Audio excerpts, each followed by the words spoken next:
Welcome back to Lessons in Property with me, Steve Hand. So this time I'm going to be talking about how you can save thousands of pounds with bridging finance and what bridging finance actually costs. So bridging finance is more expensive, that's the first point. But there's a reason it's more expensive, and that's predominantly because it's very flexible. So bridging finance typically costs you about 1% a month. So over a year, that's 12% as an interest rate. Pretty much double what you'd pay on a mortgage. But it means you can go for properties that are dilapidated, failed EPCs, structural damage, all sorts of things that a mortgage couldn't buy. What does it cost with bridging finance to get into the bridge? So fees, typically you're looking at 2% fee in, 1% fee out. Sometimes there's no fee to come out, you've just got that fee in. So you're looking there at about 14 or 15% per annum as fees. So on £100,000, that would cost you 14, 15 grand typically. Now you might think that's expensive, but if it allows you to buy a property and negotiate that price right down because you can get your bridging through in 2 weeks or 3 weeks and speed is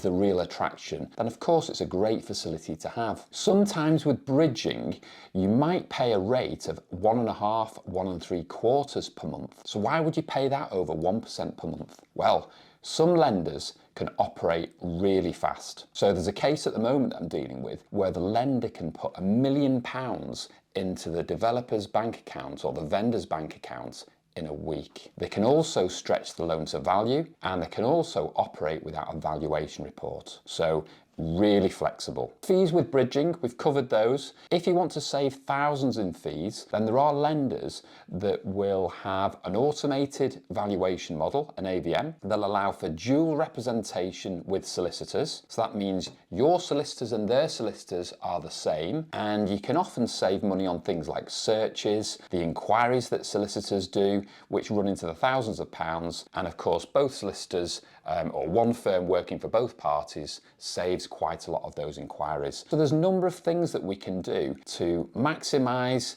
flexibility and reduce cost to you as a client. Next week, I want to talk to you about why we go to certain lenders, what makes us decide why we go to certain lenders.